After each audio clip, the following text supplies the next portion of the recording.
Se me olvidó. Ay, yo vengo la semana que viene, pero que no, bueno, tengo que hacerlo a tiempo porque después no hay visita para los médicos.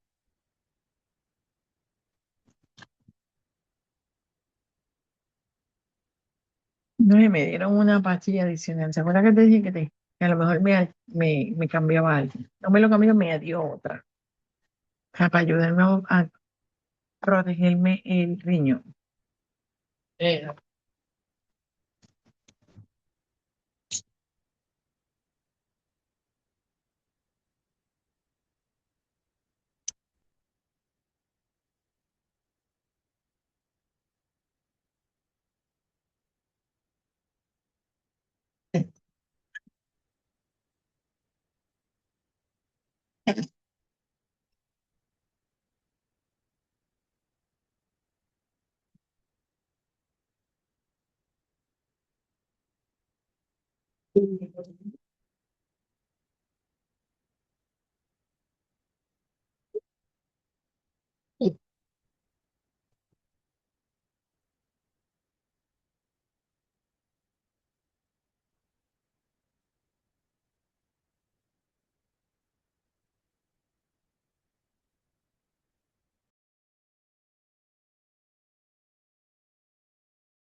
Shalom, shalom a todos, bienvenidos Alejandro, Aileen, Alexander, Ana, Citrali, Doris, Gabriela, Horacio, Mirza, Estefanía, shalom, bienvenidos, ¿me escucháis?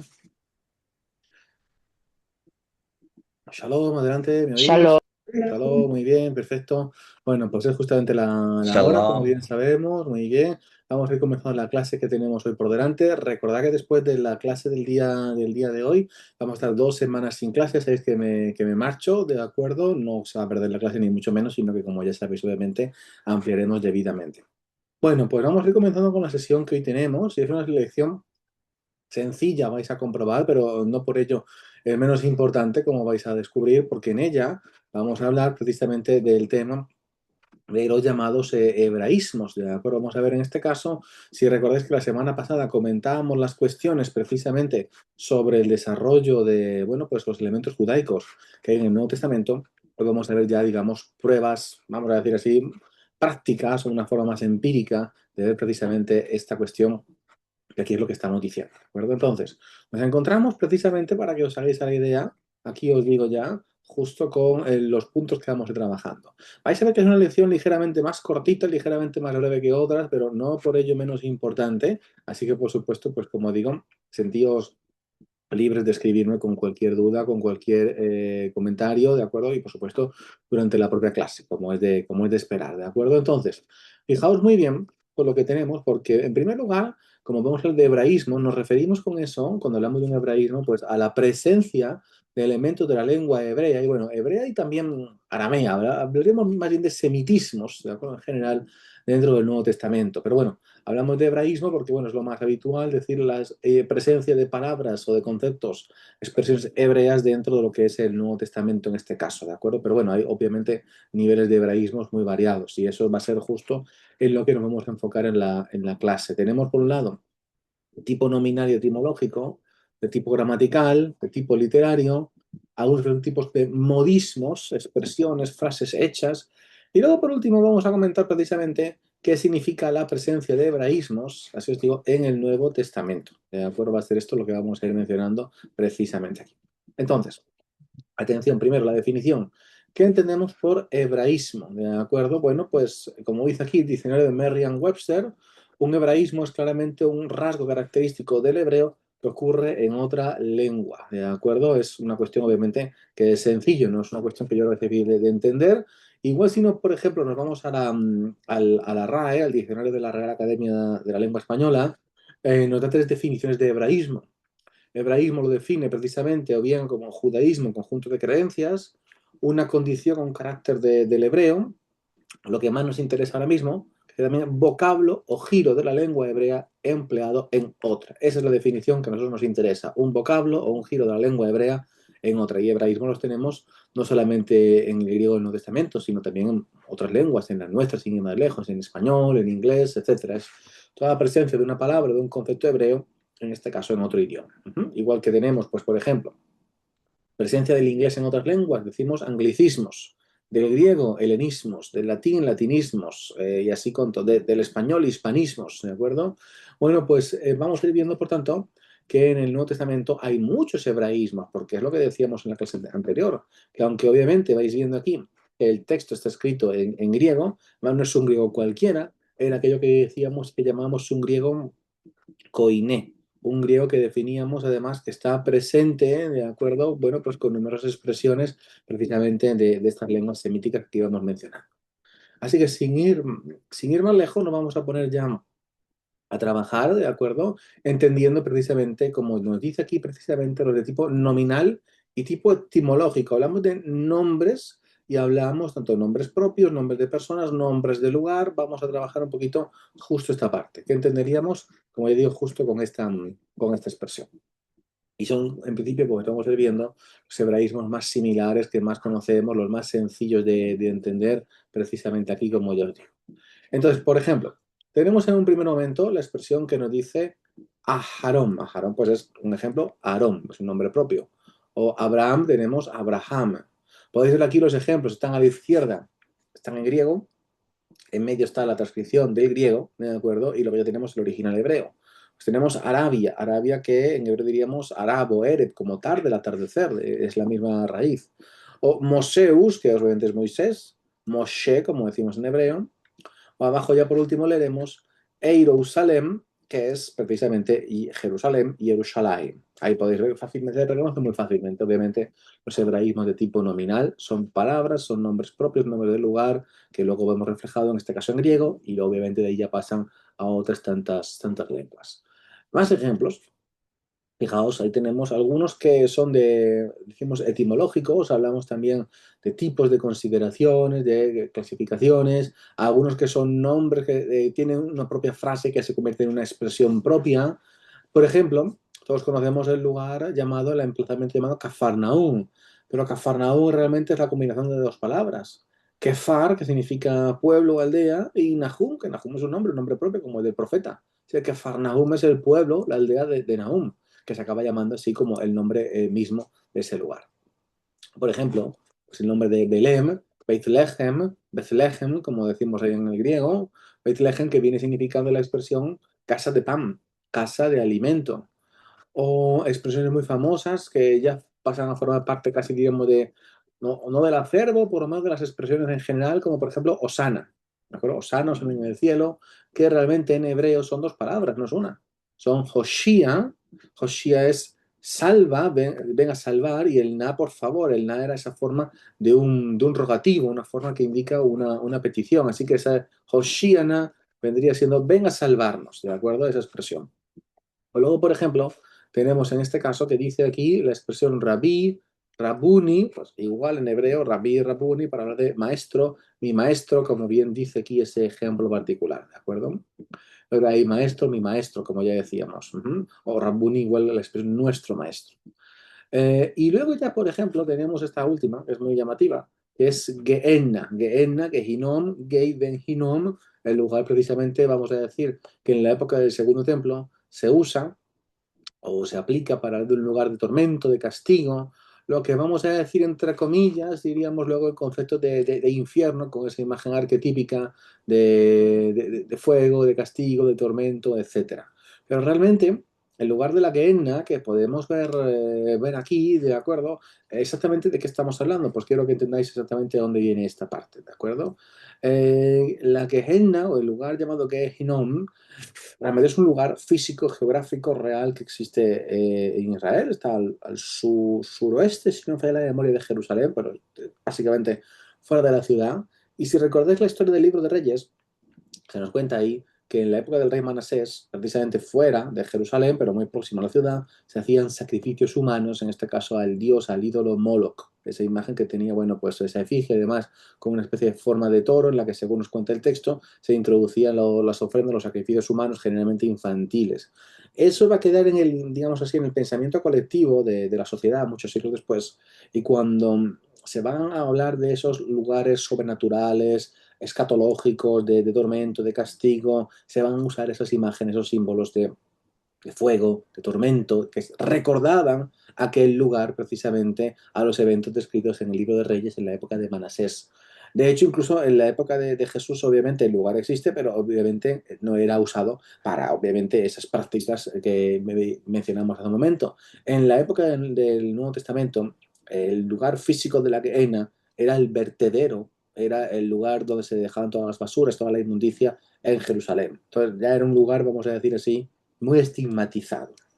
Sí es cierto que luego con el paso de los siglos, obviamente eso desaparece, y hoy por hoy, por ejemplo, el lugar donde históricamente estaba ese sitio se corresponde con un parquecito que está muy próximo a las afueras de Jerusalén, con columpios para las familias que vayan con los niños, no tiene obviamente absolutamente nada que ver con el emplazamiento o con el sentido original que se le daba. ¿De acuerdo? Pero para que entendáis, realmente lo que significa que Enna es el valle de Ben Hinnom, ¿de acuerdo? Ese es el sentido, el significado. Otra cosa es que luego se termina convirtiendo, como decíamos, en ese nombre como tal, ¿de acuerdo? Ujú. Bien, y luego tenemos, por supuesto, la expresión aleluya, que todos sabemos. Aleluya, ¿cómo lo hubiéramos leído? Pues ahí lo veis precisamente. Aleluya, que es la expresión en hebreo, aleluya en griego, pero ese aleluya que podemos ver aquí, lo que viene significando es alabad al Señor, alabad a Adonai, precisamente. Aleluya, ¿de acuerdo? Ahí es lo que podríamos ver, justo esa expresión, ¿de acuerdo? Alelu, imperativo del verbo gilel, él alabó, y luego tenemos la expresión Yah, que ya obviamente es la forma abreviada, la forma cortada del nombre de Dios. Así que se llama Aleluya, alabad a Adonai, alabad al Señor. Se vendría siendo realmente el significado, ¿de acuerdo? Para que lo sepáis aquí. Muy bien, bueno, pues ahí tenemos toda esta parte que vamos diciendo, ¿de acuerdo? Vamos a ir viendo esos hebraísmos que veis que son los más fáciles de reconocer, porque obviamente uno puede ver el trasfondo hebreo que hay detrás de todos ellos, pero ahora vamos a ir viendo otro tipo de expresiones. Por ejemplo, yo os traigo un ejemplo muy claro del Evangelio de Mateo, el nombre de Jesús mismamente, pero no en sí el nombre sí, pero sino lo que dice más bien el nombre, porque lo que dice el nombre, si no sabemos que lo que está aquí detrás es pensando en hebreo, obviamente este pasaje no tendría, como decía, no tendría sentido alguno. Fijaos, ahí lo que nos viene diciendo es que contiene un significado muy particular. Los hebraísmos tienen un gran significado, tienen una gran fuerza, que ni lenguas como el griego mismamente, aunque se escribe el texto en griego, o español o cualquier traducción, puede cubrir. Por ejemplo, si vamos leyendo Mateo 1:21, comienza diciendo, tendrás un hijo a quien pondrás por nombre Jesús, porque él salvará a su pueblo de sus pecados. Bien, si leemos esto y nos quedamos así, que decir, no profundizamos más allá, no entendemos por qué el ángel está diciendo a María que llame a su hijo Jesús. ¿Qué conexión hay entre la palabra Jesús y la expresión Él salvará? En español no se ve eso, en griego tampoco, en latín, en ninguna lengua. Pero si nos vamos al hebreo, sí, y porque el nombre Jesús viene obviamente de una palabra en hebreo, que es la palabra Yeshua, y Yeshua es del verbo yasha, ya sabéis que hay esa conexión siempre con las raíces, con los verbos. ¿Y el verbo yasha qué es eso? Pues yasha, ya lo veis aquí, precisamente es el verbo salvar. Entonces, la expresión que aquí ya leemos, justamente es la que podemos ver, ¿de acuerdo? Yeshua vendría a significar de salvación, ¿de acuerdo? Entonces, realmente, en griego, en español, no se puede ver, o en cualquier otra lengua, salvo obviamente en hebreo. Bueno, quien dice hebreo, dice también, obviamente, en este caso también arameo. Tenemos ahí claramente, como digo, claramente esa conexión que podéis ver entre una y la otra, ¿de acuerdo? Bien, son hebraísmos, como digo, de tipo básico, se entienden fácilmente, salvo cuando llega un caso como así, en el cual el propio texto nos está dando la explicación de por qué este personaje se le llama así, pero si obviamente no sabemos el sentido que hay detrás de esto en el hebreo, pues obviamente no vamos a entenderlo. Alejandro, por favor, adelante. Profesor, una pregunta. Sí, ¿Yeshua y Yehoshua es son el mismo nombre. mismo nombre? Exactamente. Lo que pasa es que en la época del primer templo el nombre se decía Yehoshua y en la época del segundo templo el nombre se acorta, se abrevia a Yeshua. Es el mismo nombre. Lo que viene siendo precisamente es Adonai salvará, el Señor salvará, ¿de acuerdo? Yeshua o Yehoshua, correcto. Ujú. Muchas Muy gracias, bien. profesor. Eso es, ¿de acuerdo? Muy bien, bueno, pues lo que tenemos aquí esta cuestión. Fijaos, ¿de acuerdo? Así que el nombre, para que lo sepáis, el nombre de Josué y el nombre de Jesús, diríamos, son exactamente el mismo nombre, ¿de acuerdo? Justo así. Bien, vamos a continuar, vamos a seguir, ¿de acuerdo? Y vamos a ver otro tipo de hebraísmos. Hebraísmos, en este caso, diremos aquí ya de tipo gramatical, ¿de acuerdo? Justo con esto. Entonces, lo que nos vamos a encontrar, fijaos, ¿de acuerdo? De tipo gramatical son aquellos en los cuales ya, precisamente, las expresiones gramaticales de la lengua, ¿de acuerdo? Pues ahí están precisamente indicándonos ese origen original o esa conexión con las lenguas semíticas. Por ejemplo, leemos aquí Lucas 2:6 y nos dice, sucedió que mientras estaban ellos allí, se cumplieron los días de su alumbramiento. Bien, y diremos, ¿y esto qué tiene de expresión hebrea? Si nos vamos a unos reyes, que obviamente es su Biblia hebrea, ahí nos dice, en 18:1, sucedió que después de muchos días la palabra del Señor vino a Elías. Bueno, sucedió, claro, eso está en español y diremos, pero sigo sin ver la conexión con el hebreo y el griego en este caso. En Lucas, y sucedió se dice Kai en Eneto. Y en unos reyes, que es el hebreo, leemos el original es Vallejí. Kai en Eneto es el equivalente a Vallejí.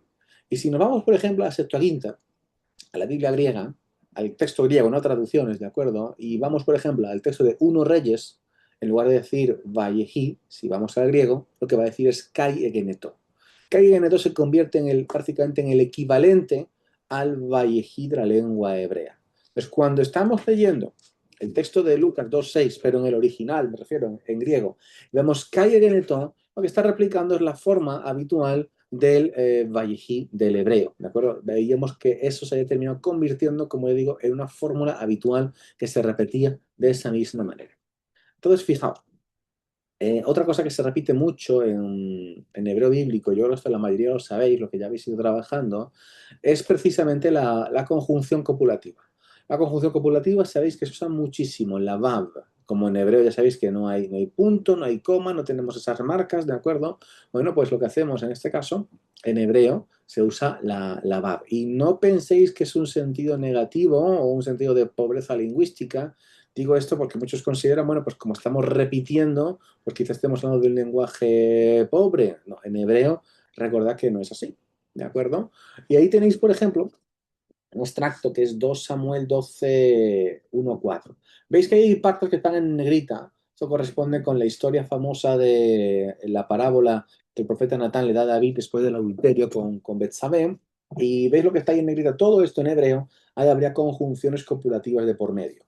Ahí veis que incluso han respetado muchas, pero bueno, pues eso es cuando luego nosotros en las traducciones, pues vamos a decir, pulimos, adecuamos la lengua, en este caso al español, y o ponemos puntos o comas o se omiten directamente o a veces, bueno, pues se hace alguna pequeña construcción porque obviamente el hebreo, como digo, repite continuamente la conjunción. A mí me gusta mantenerlas, os lo digo sinceramente, cuando practicamos en clases de lengua, para que lo veáis, ¿de acuerdo? Pero luego, sí es cierto que para una buena traducción como se suele decir a veces, un buen español, un buen castellano, eso tiene que estar precisamente pues, más pulido, ¿de acuerdo? Y a veces, bueno, pues no es que estemos falseando el lenguaje, tenerlo en cuenta, ni mucho menos, pero como os decía antes, pues hay que, hasta cierto punto, que acomodar ligeramente el idioma a pasar de una lengua a otra en la traducción. Pero digo acomodar, no digo obviamente inventar ni transformar, ¿de acuerdo? Tenerlo en cuenta. Bueno, os leo ahí el texto para que lo veáis aquí, lo que nos dice 2 Samuel. Entonces el Señor envió a Natán a David y vino a él y le dijo, había dos hombres en una ciudad, el uno rico, el otro pobre. El rico tenía muchas ovejas y vacas, pero el pobre no tenía más que una corderita que él había comprado y criado, la cual había crecido junto con él y con sus hijos. Comía de su pan, bebía de su copa y dormía en su seno, y era como una hija para él. Vino un viajero al hombre rico, tomó la corderita de aquel hombre pobre y la preparó para el hombre que había venido a él. Ahí tenéis y, continuamente.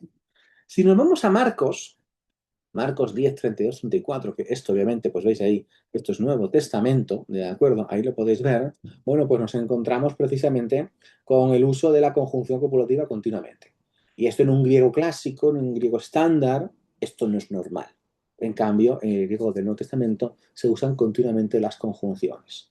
No es lo que esperemos encontrar en un griego clásico, de la filosofía o del teatro, de acuerdo a las obras por antonomasia del mundo grecolatino. Aquí, por el contrario, sí. Por eso, como dice, el griego del Nuevo Testamento es ligeramente distinto en cuanto a sus estructuras, ¿de acuerdo? Como ya veis aquí, de lo que sea el griego más habitual, ¿de acuerdo? La lengua es la misma y obviamente tened en cuenta, no es que vayamos a pensar que digamos, que no podemos entender el griego clásico, solo conocemos el griego del Nuevo Testamento o viceversa. Podemos entender ambos, pero pensar que son, como decíamos, características especiales, ¿de acuerdo? Precisamente. Bien, fijaos, dice aquí en este caso en Marcos. Y tomando aparte de nuevo a los 12, comenzó a decirles lo que le iba a suceder.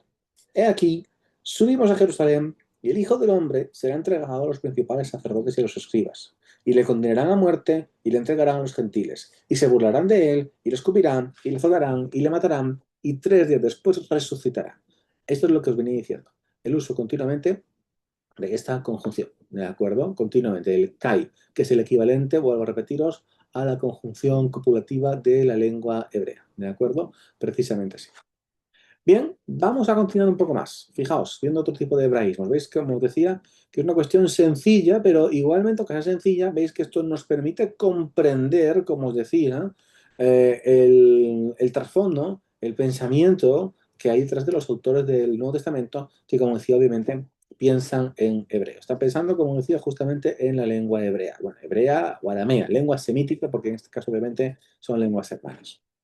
Bueno, pues fijaos aquí, vamos a ir ahora comentando lo que serían hebraísmos literarios. Ya hebraísmos que quizás no son tan fáciles de ver, porque aunque los traduzcamos, pero que son frases realmente o expresiones que vienen precisamente de esta lengua. Por ejemplo, los paralelismos. En poesía, fijaos lo que os digo, en poesía bíblica, en poesía hebrea, habitualmente, cuando trabajamos los salmos, el cantar de los cantares, lamentaciones, entre otros, bueno, pues tenemos el elemento de la poesía. Y lo mismo pasa en la profecía. De hecho, os digo, la poesía hebrea es el género literario que más frecuentemente o que más peso tiene en todo el texto bíblico, más que la narrativa, más que la prosa, más que la literatura profética estándar, entre comillas, ¿de acuerdo? Entonces, como digo, el paralelismo es la poesía, el paralelismo son el recurso que más veces vais a encontrar. ¿Y qué es el paralelismo? Para aquellos que no lo sepáis, digo esto porque esto nosotros lo trabajamos realmente en el cuarto curso de hebreo bíblico, para que todo el mundo lo sepa, pues si alguien no ha llegado hasta allí, se hace también los cursos de hebreo. Pues el paralelismo, como dice aquí, tenemos dos líneas generalmente, a veces hasta tres, ¿de acuerdo? Pero bueno, por lo menos, como ya digo en este caso, dos, que lo que hace es que cada línea va expandiendo el significado de la anterior. Va expandiendo el significado de la anterior y a veces también tenemos juegos de palabras o decir lo mismo con palabras diferentes o decir lo contrario con palabras muy parecidas. Todo eso, por ejemplo, podríamos encontrar precisamente aquí. ¿De acuerdo? Bien, bueno, pues lo que nos vamos a encontrar aquí. Y eso es un recurso muy propio, como ya os digo, atención, de acuerdo, de la poesía de la Biblia hebrea y que también se ve reflejado al mismo tiempo en la poesía del Nuevo Testamento. También, ¿de acuerdo? Fijaos, ahí tenemos el Salmo 19, 1, 2. Dice el texto, los cielos proclaman la gloria a Dios y la expansión anuncia la obra de sus manos. Y ahora vais a ver que el siguiente versículo básicamente viene a decir lo mismo, pero con otras palabras. Un día transmite el mensaje a otro día, y una noche a la otra noche revela sabiduría. Bueno, hay muchos, como digo, muchos tipos de paralelismos, muchísimos, ¿de acuerdo? De hecho, eso lo trabajamos concretamente para que lo sepáis entre la lección número, vamos a ver, la número 5 y la número 13 del curso cuarto de hebreo. Veis muchas clases, porque ya os digo, en este caso particular, de acuerdo, es un recurso que se da enormemente. En este caso, en el Nuevo Testamento, por ejemplo, en Filipenses, ahí podéis ver en Filipenses 2, 6, 9, que leemos. El cual, aunque existía en forma de Dios, no consideró el ser igual a Dios como algo a lo que aferrarse, sino que se despojó a sí mismo, tomando forma de siervo, haciéndose semejante a los hombres. Y hallándose en forma de hombre, se humilló a sí mismo, haciéndose obediente hasta la muerte, por lo cual Dios también le exaltó hasta lo sumo y le confirió el nombre que es todo nombre. Aquí vais viendo que cada línea va expandiendo el significado de la anterior, ¿de acuerdo? Justo de esta misma forma. Pero además de esos paralelismos más habituales, hay otro que se da con mucha más frecuencia todavía, que es en este caso lo que llamamos el quiasmo. Quiasmo, o también llamado el paralelismo de tipo inverso, de tipo invertido, ¿de acuerdo? Fijaos, con lo que estamos aquí viendo en relación a esta cuestión, ¿de acuerdo? Quiasmo viene por la letra griega ki, que bueno, recuerda un aleph porque veis ahí que son dos formas que están cruzadas en este caso. La idea es que precisamente el paralelismo inverso, fijaos, de hecho os lo voy a enseñar primero en lugar de con un texto, lo voy a enseñar con un texto hebreo, por supuesto, un texto de la Biblia hebrea, y luego del Nuevo Testamento, pero os lo voy a enseñar directamente con un texto en primer lugar del cuarto curso que tenemos, ¿de acuerdo? Para que lo veáis así, bien el recurso, tanto a nivel visual e incluso también a nivel de traducción, ¿de acuerdo? Os permitimos un momentito que os lo voy a enseñar aquí, ¿de acuerdo? En la lección número 6 del curso cuarto de Hebreo Bíblico. Voy a compartir la pantalla así con todo el mundo ahora y ahí vais a verlo mucho mejor, ¿de acuerdo? Vale, estamos aquí, paralelismos inversos. Voy a enseñaros este caso, que es Jeremías 4:5, ¿de acuerdo? Yo os obviamente os voy a leer y os voy a traducir el hebreo. Dice aquí el texto. Hagidu bi Judá ubirushalayim hashmi. Repito, Hagidu bi Judá ubirushalayim hashmi. Dice arriba, informad en Judá, y abajo dice ubirushalayim hashmi. Y en Jerusalén proclamad, haced oír. Porque es un paralelismo inverso. Aquí esto uno tiene que tener un buen conocimiento de la lengua. Si la primera palabra Hagidu, si yo esta palabra la analizo morfológicamente, me encuentro con que es un verbo de la conjugación de que en hebreo llamamos el jifil. Un jifil, además, en un imperativo y en un masculino plural, informad. Y luego tenemos bijudá, a continuación, que es la preposición bet más un nombre propio, el nombre de Judá. Y abajo lo que tenemos, nada más comentar, dice Ubirushalayim, es la preposición nuevamente, más otro nombre propio, en este caso el nombre de Jerusalén. Y en Hashmi o a la izquierda es otro ejemplo de otro verbo en un jifil, en un imperativo, y también como el hagid de arriba está en un masculino plural. ¿Por qué decimos que es un paralelismo inverso o cruzado? Porque si os fijáis, el principio del texto conecta con el último, y veis que Bijuda conecta con Birushalayim porque son la misma categoría de palabras. Pues veis esa forma cruzada que hace el paralelismo y lo llamamos así como esa letra ki que decíamos, ¿de acuerdo? Justo es lo que podemos ver, ¿de acuerdo? Ahí tenéis, como ya decíamos, este caso. Es un ejemplo, repito, de un paralelismo de tipo inverso. Eso es en poesía, pero ojo, incluso en prosa también los tenemos, ¿de acuerdo? Voy a volver a nuestra lección, ¿de acuerdo? Aquí donde estamos ya viendo, permitidme, ¿de acuerdo? Porque os enseño en este caso en Josué 1:5-9, ¿de acuerdo? Esto ya es prosa, esto es narración, eso es más largo, pero igualmente vais a ver que hay un paralelismo muy marcado aquí. Os voy a leer todo de corrido, de principio a fin, y luego vamos a ver cómo conectamos. Yo estaré contigo como antes estuve con Moisés. No te dejaré ni te desampararé. Esfuérzate y sé valiente. Tienes que esforzarte y ser muy valiente.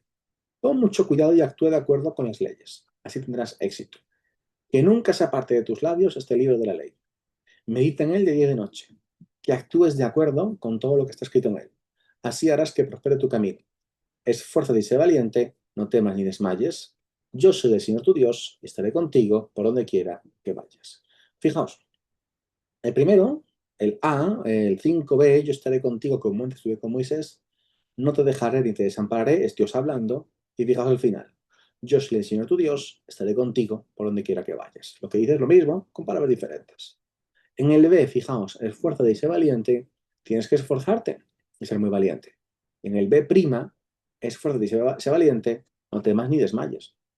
C y C', leemos aquí, pon mucho cuidado y actúa de acuerdo con las leyes, así tendrás éxito, que actúes de acuerdo con todo lo que está escrito en él. Así harás que prospere tu camino. O en el D, que nunca se aparte de tus labios este libro de la ley, y medita en él de día y de noche.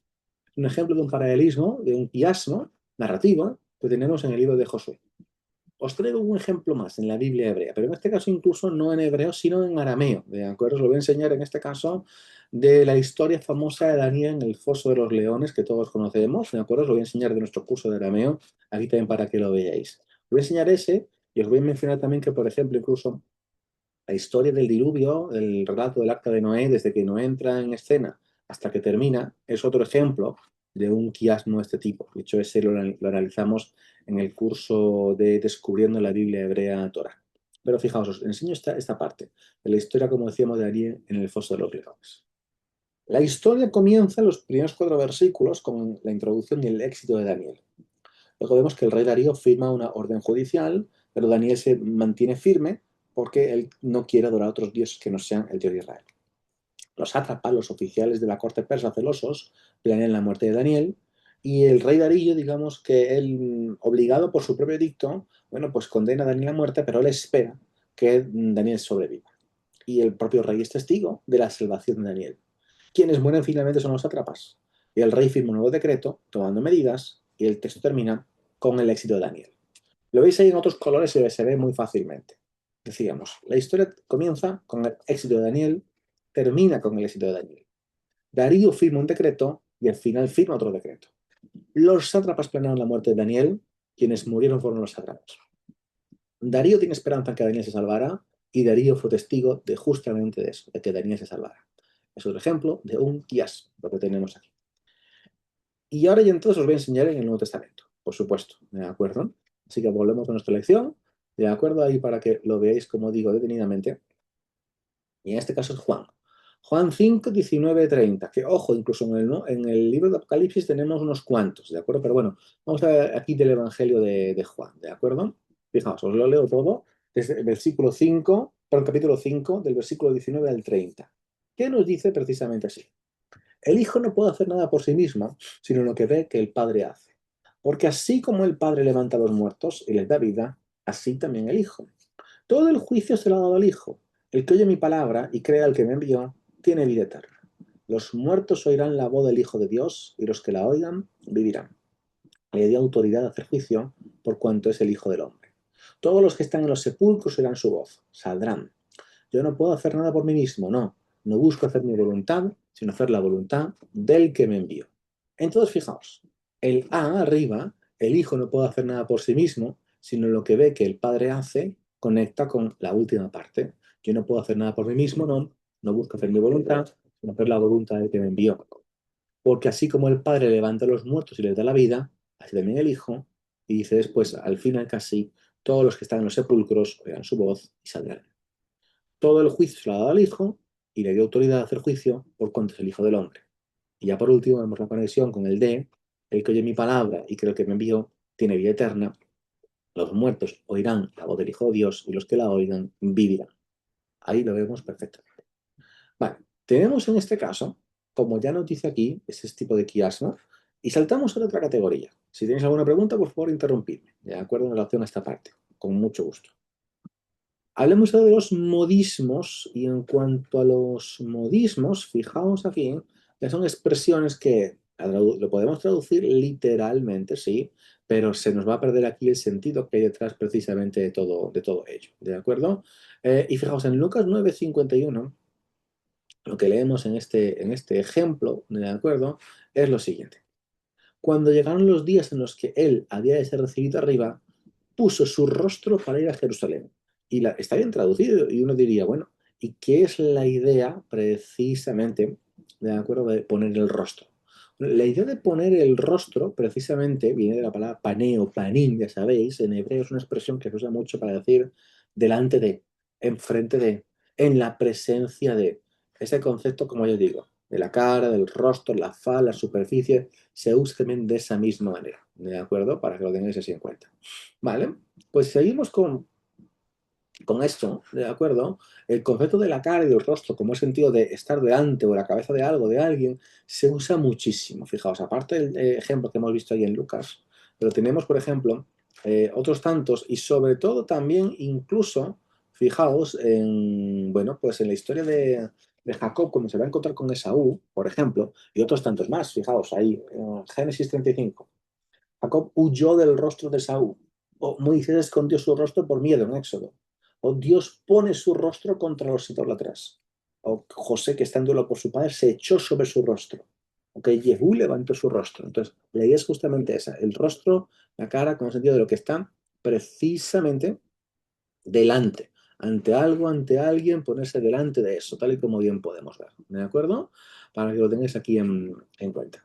Bueno, pues tenemos aquí esta característica, como ya decíamos, ¿de acuerdo? En hebreo, de hecho, la expresión poner la cara, poner el rostro, ahí la tenéis, está conjugada en este ejemplo. Yasem et panav. Él puso su cara. Él puso su rostro, ¿de acuerdo? Yasem et panav. Así que, de hecho, tenéis en Génesis 31, 21, que dice, así que él, Jacob, huyó con todo lo que él tenía, y él se levantó y cruzó el río Éufrates y puso su rostro hacia el monte de Galad. Ahí hemos visto precisamente esta parte del texto, ¿de acuerdo? Cómo se nos presenta. Bien, tenemos aquí esta característica, tenemos este patrón. Y otros modismos, por ejemplo, que son frases lo mismo, que si, no, que si las traducimos, bueno, también traducidas, pero realmente si no, aun traducidas, si no conocemos el contexto, el trasfondo que hay detrás, ¿de acuerdo? Pues cuesta bastante entender realmente de lo que se está hablando aquí, ¿de acuerdo? Y lo que podéis, bueno, es lo siguiente. En Mateo 19:24, una vez más les digo que es más fácil que un camello pase por el ojo de una aguja a que un rico entre en el reino de Dios. Esa es una estructura muy típica del hebreo de ese tiempo y que luego vamos a ver incluso en la literatura rabínica. Son exageraciones, exageraciones para mostrar un punto. La idea de que un camello es algo muy grande, que el ojo de una aguja es algo muy pequeño, que es insignificante, y lo que dice aquí Jesús es que es más fácil que un camello, que es un animal tremendamente grande, pase por un lugar insignificantemente pequeño a que un rico entre en el reino de Dios. Y de hecho, una imagen muy parecida a ese símbolo, a este modismo, lo encontramos en el Talmud de Babilonia, en Berajot, lo que ocurre es que cambiamos de animal. En el Talmud de Babilonia, en Berajot, en bendiciones, en lugar de hablar precisamente de, como ya os decía aquí, pues de camellos hablamos de elefantes, pero la idea es la misma. Fijaos, dice, ellos no muestran, y avanzamos al texto central, un elefante pasando por la puerta de una aguja, ¿de acuerdo? Ahí es precisamente esto lo que tenemos. Muy bien. Pues ya los últimos tipos de hebraísmo, bueno, más que los últimos tipos de hebraísmos, la pregunta ahora más bien sería, ¿qué nos dice, qué implica la presencia de todos estos hebraísmos en el Nuevo Testamento? Aquí obviamente está lo importante, ¿de acuerdo? Quiero que sepáis bien. Bueno, pues lo importante en este caso es más bien que los hebraísmos que están aquí aparecen en el Nuevo Testamento porque ya sabéis que el Nuevo Testamento se vale tanto de los textos originales en hebreo, pero también de la versión de la Septuaginta, de la Biblia griega, es decir, el Nuevo Testamento usa ambos materiales. Usa tanto las escrituras hebreas, las que están en hebreo y en arameo, y las escrituras en griego, ¿de acuerdo? Y obviamente esos hebraísmos muchas veces también están ahí presentes porque son propios de los patrones de pensamiento de los autores de los textos, ¿de acuerdo? Por la configuración multilingüe, recordad que la audiencia es gentil, es judía, que los autores también tenemos amalgama de trasfondos, tradiciones, es un mundo multilingüe, un mundo muy plural, ¿de acuerdo? Entonces, los hebraísmos nos muestran en parte de ese mundo tan plural que estamos aquí viendo. Tenerlo así muy, muy claro, tenerlo aquí muy, muy en cuenta, ¿de acuerdo? Bien, bueno, pues tenemos aquí este patrón, ¿de acuerdo? Y fijaos ya entonces, podríamos recapitular de la siguiente forma. Tenemos esos tipos de hebraísmos, los primeros, los nominales, los etimológicos, son muy fáciles de ver. Son los nombres de personas, de lugares, los préstamos en sí mismos de palabras, de términos, que se pueden comprender muy fácilmente, a no ser obviamente que haya una explicación que solamente podemos realmente desentrañar a través de la lengua semítica. Luego ya tenemos obviamente los de tipo gramatical y literario, hablamos de los quiasmos, hablamos del uso de las conjunciones, proporciona la estructura, el marco, que es cierto que la traducción se puede hacer perfectamente, pero vamos a perder parte del juego y del jugo que tiene el texto si desconocemos ese trasfondo. Y ya luego lo último son los modismos, que aunque los traduzcamos muchas veces, aunque los traduzcamos, no entendemos realmente de lo que hablamos, ¿de acuerdo? O por lo menos no está claro sin ese bagaje que hay detrás, ¿de acuerdo? Entender ahí lo que estaría justo ya comentando al respecto de todo ello. Bien, bueno, pues esa es la forma, lo que nos encontramos aquí y que ya os digo al respecto, ¿de acuerdo? Bien, ¿alguna pregunta, alguna duda, algún comentario con lo que ya estamos aquí mostrando en relación a toda esta parte? Adelante, por favor. ¿Dudas o consultas en relación a esta clase? Aileen en primer lugar y luego Alejandro, adelante. Mi pregunta ¿es la palabra camello gamal en hebreo? Sí, Gamal es camello negro, efectivamente, Aileen, eso es. Ujú. Ok, gracias. Perfecto, muy bien. Y Alejandro, sí, por favor, adelante. Profesor, eh, al hablar de hebraísmos, ¿es lo mismo o, bueno, imagino que es diferente, pero a los arameísmos que encontramos? Bueno, ahora mismo son influencia de la lengua aramea, ¿de acuerdo? Pero en este caso funciona de la misma forma, es decir, vamos a encontrar arameísmos como decía, influencia de la lengua aramea. Arameísmos tenemos en la Biblia hebrea también, tanto en la Biblia hebrea como en el Nuevo Testamento, tanto en uno como en otro, por supuesto. Ujú. Digamos, no sé si Magdala o Raboni es arameísmo o Creo que hebraísmo. en esta época se entremezclan, porque, a ver, Magdala viene de Migdal, de torre, y Rabí es igual en hebreo y en arameo, Rabí, Rabuni, etcétera. Es exactamente el mismo concepto en esta lengua, ¿de acuerdo? Y cuando el término de hijo del hombre, creo que es Barnashao en arameo. En arameo es Bar Enash, en hebreo es Ben Adam. Y es igual, vamos a encontrar tanto una como otra, ¿de acuerdo? Ujú. Es, es como una, ¿cómo es que encontré yo que era como una perífrasis personal, más que decir que él está asegurando que era hijo del hombre o algo así, ¿no? No sé si No entiendo bien a lo que te estás refiriendo, Alejandro, con esto último, disculpa. un modismo de decir, no que él estaba diciendo que él era hijo del hombre, sino que era un modismo de decir, este que les habla, cuando él se refería al hijo del hombre vino para... No sigo sin entenderte bien, Alejandro, no sé a qué te refieres exactamente. A ver, tanto hijo del hombre, Ben Adam, como Bar Enash, es la misma expresión, una en hebreo, otra en arameo, como decíamos. No, tal vez la pregunta es ¿para qué se usaba esa expresión o qué ¿Hijo del hombre, te refieres? ajá, hijo del hombre. Ah, Ajá. no, entonces, hijo del hombre en el contexto antes del libro de Daniel es una palabra para decir precisamente una persona, un individuo, ¿de acuerdo? Una persona cualquiera. En cambio, cuando nos la encontramos ya en la época precisamente del segundo templo, ya es algo distinto. Ya en la época del segundo templo nos la encontramos con el sentido de carácter más mesiánico, que es el que estamos aquí ya viendo en toda la tradición apocalíptica en general, ¿de acuerdo? Ujú. La última pregunta, pero disculpe la molestia. Sin problema, por favor. Me recuerdo, hay un fragmento donde no, ¿cómo decir? Que el patriarca de Jerusalén creo es que está entrevistando al Papa Francisco y a Benjamín Netanyahu. Ajá, Y Netanyahu dijo Jesús habló en hebreo y el Papa sí. Francisco no en arameo. Y siempre está esa duda, ¿verdad? Si él realmente habló A ver, se habrían hablado las dos realmente, sí que pues no faltaba ninguno, pero lo que pasa es que el hebreo, hay que recordar que en ese tiempo ya no se usaba tanto como lengua cotidiana, ya se había quedado más para el ámbito de la liturgia, y luego también, en este caso, el arameo era además la lengua cotidiana del día a día. Entonces, realmente ambas lenguas eran conocidas, sobre todo para gente ya de mayor conocimiento, de mayor formación, porque el hebreo ya estaba quedando, como decía, en la parte de la como decíamos, la parte de la liturgia. ¿De acuerdo? Ujú. Bien, Alejandro, más preguntas. Muchas gracias, profesor. Bien, perfecto, estupendo. ¿De acuerdo? Bueno, pues hasta aquí entonces. Recordad, como os he dicho, que nos vamos a encontrar de nuevo ya en 3 semanas. ¿De acuerdo? La semana que viene es 25 no hay clase. El 2 de julio tampoco voy a estar. Entonces ya nos vemos el día, pues creo que es el 9 me parece ya. El 9 de julio, sí, el 9 de julio nos volvemos a ver, ¿de acuerdo? Tenedlo todos ahí en cuenta. 9 de julio nos volvemos a encontrar, ¿de acuerdo? Con la lección número 12 en la cual vamos a hablar del tema de las festividades del calendario hebreo. Bueno, pues hasta aquí entonces. Que estéis todos muy bien. Feliz semana. Shalom y Shavua Tov. Muchas gracias. Shalom a todos. Shavuot להתראות. להתראות. שלום.